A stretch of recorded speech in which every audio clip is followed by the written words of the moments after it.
how many of you here today are MWBE firms? Okay, so it's just everybody in the room, okay? How many of you have MWBE on your business card? Not as many as the firms that are in this room. I always like to start out by saying that your MWBE certification is one of the best tools that you possess, and that you should make every effort to promote that, announce it, and let everyone in the world know that you are an MWBE firm. I worked for an MWBE firm, but I have been a consultant for over 8 years. During that time, I worked for a lot of different engineering and architecture firms. You know, one of the things that when I would be trying to introduce a small engineering firm to a new architectural firm, I would tell them all about what this firm was qualified to do, and they would say to me, "Is your firm an MWBE firm?" That would be the first question they would ask me. So if there's anybody in this room who doesn't believe that you should be promoting your status as a certified firm, you're wrong. So I'm starting out with some tough love for you. Promote your MWBE status. It has value. Now, I know that there are some people out there who are thinking, you know what, she's wrong. I want people to know what a good designer I am, what a good engineer I am, what a great architect I am first. Then I'll tell them I'm an MWBE. I'm a marketer. I believe that once you win work, you have plenty of time to teach people how good you are at what you do. But you have to get the job. And if anybody hasn't really thought about affirmative action and what the MWBE certification means to you, it was created to even the playing field for people who didn't have a personal introduction into the industry. Don't underestimate the value of your certification. Use it, promote it, and do everything you can to get that first opportunity.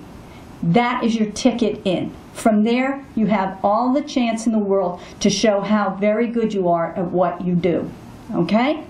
So, what we're going to talk about here today, what I'm going to talk about today, is how to get an RFP, how to get on a team. We'll talk about reading and responding to RFPs. I'm going to discuss with you holding a strategy session. Whether you're a one-person firm doing this all by yourself, or you've got a couple of people, or you've actually got marketing staff, how to conduct a strategy session so that you go into a proposal doing the best job you can, how to coordinate with subconsultants if you're a lead firm, and what you as a subconsultant need to do to get and to work well with the firm whose team you're on. We'll talk about coaching and rehearsing for presentations, and I don't know if I'll get all the way to the debrief. The interesting thing is what I'm going to be talking about is very much what Dawn just outlined for you, but I'm going to provide you with some little tips based on my hard-won experience, okay? So the first thing I want to talk about is how do you get an RFP. Clearly, you know, you go to the New York State Contract Reporter, the DASNY website, as Dawn mentioned. But how do you get on somebody else's team? Well, everybody in this room, I'm assuming, is registered and you know you're on a list, but that doesn't necessarily mean that you're going to start getting offers or that you're going to have firms come to you. Now, I have been on the other end of this where I've worked with firms and there are MWBE set-asides in the RFP, and people go, well, you know, we're just going to put in a letter saying that we don't have any firms that we can use, or we won't be needing any firms, or that, you know, we'll apply for that waiver that we don't don't need any firms because we don't know any MWBE firms. I go, really? Seriously? You know, I can introduce you to dozens of qualified MWBE firms. So you have to understand that there are people out there who don't have your best interest first. You have to work at it. You have to work at meeting other firms, getting introduced to them. And my tip as a marketer, before working for an MWBE firm, I worked for a majority firm. I was the marketing director, and I love being, and especially as a consultant, I was the one who could introduce the firms to sub-consultants that they weren't aware of. So what you want to do is you want to meet the marketing person. Because even though the marketing person is not necessarily the decision maker, the marketing person has influence. And the marketing person can be the first introduction of your firm. You can make a friend with the marketer. Marketers are always open to meeting people, because they know that they have to shape a team. They're the ones that have to work on developing the strategy and the proposal. So you want to call the big firms, you want to ask for the marketing director, you want to get in touch with them, you want to go in and meet with them, even if you don't get an opportunity to meet a partner or a principal. Because if they're aware, if you're on their radar screen, when a need for your services comes up, they will go to their partners and principals and say, okay, here are some sub-consultants that you should consider putting on this team. They meet the requirements, they've got experience, and I think we should try them out on this proposal. All right? So if you haven't introduced yourself to the agencies, or you haven't introduced yourself to a firm, I highly recommend that you begin your marketing effort by creating a target list. You know, there's a world of firms out there, and we can become overwhelmed by how much marketing there is to be done. I always believe, break off a little piece, like 5 or 10 firms. Create that's your target list for 2012, the rest of 2012, all right? And you are going to look those firms up on the internet. You're going to find the marketing director's name. You're going to send your qualifications. You're going to follow up with a phone call. You're going to ask that you can go in and meet with them. And then every time an RFP comes out, although I do understand things are tough right now, there aren't very many projects coming out. But when they do come out, you then contact the firm and say, listen, this is a project on which we could be, we qualify and we can add to your team. You call them up and you contact them. Because one of the things that we all lament, every single one of us, myself, I might make an introduction, follow up with somebody, and then the RFP will come out and they'll go, oh, I forgot about your firm. It's until you get in to work with a firm the first time, it's work.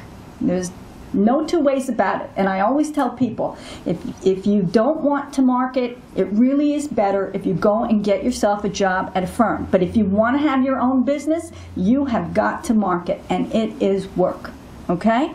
So create yourself a target list, get introduced to these firms. Now, I don't know how the agencies feel about this, but it costs money to go to these networking events and meet people, right? Well, what I learned is that just about every big project has a pre-proposer conference, right? Well, I consider the pre-proposer conference the prime networking opportunity, right? And I always went, even if I wasn't interested in the project, so that I could meet people. Now, you go into those events, and it might be a situation like this where it's not really conducive to meeting people, and you really have to work at it, though. But the beauty of going to a pre-proposer conference is that you get the attendee list. And when you get the attendee list, you usually get email addresses. And once you've got names and email addresses, you've got a way in. So if you have not, how many of you use pre-proposal conferences as a networking opportunity? Excellent, okay? I'm not the only one then, all right? So start to, whenever you see something advertised, look and see if there's a pre-proposal conference there. Show up, meet people, go with a fistful of business cards. Don't take materials to hand out. You know, I often hear people go, oh, you got to have something to give them, you know, you got to, no you don't. You want to get somebody's business card because then you can send them something. And now you've got the opportunity to follow up with a phone call and say, did you get what I sent you? Marketing is all about repeated opportunities to keep in touch and to keep the contact going. If you meet somebody and you give them everything you've got, what reason do you have to follow up with them? Okay? So you really don't want to have anything that you're going to hand somebody a brochure. You want their card. You want to give them your card, you want their card, and then you want to send them and have a reason to follow up. Okay? And in anything you do, highlight your MWBE status. You know, I worked for Leslie Robertson Associates, a structural engineering firm, both an M and a WBE. When I joined that firm in 1997, they were less than 30 people in New York City. And nobody knew they were an MWBE firm. They had never had marketing before. And I thought, oh, wow, this is great. I have a wonderful opportunity here. I'll call up everybody I knew, introduce myself and say, okay, this firm is now an MWBE firm. And it was a fabulous opportunity. When I left that firm, I was consulting, let me just put it this way. At this point, they're approaching 100 people in New York City. And when I left, they were in the 90s. I consulted with them for several years after I stopped being their full-time marketing director. They did not promote their certification at all, and as soon as we did, it opened tremendous opportunities for us. And believe me, they're not limited to just MWBE opportunities. They got put on other teams for other reasons than their MWBE status because they are a good firm. And all they needed was the opportunity to work with a firm to prove that.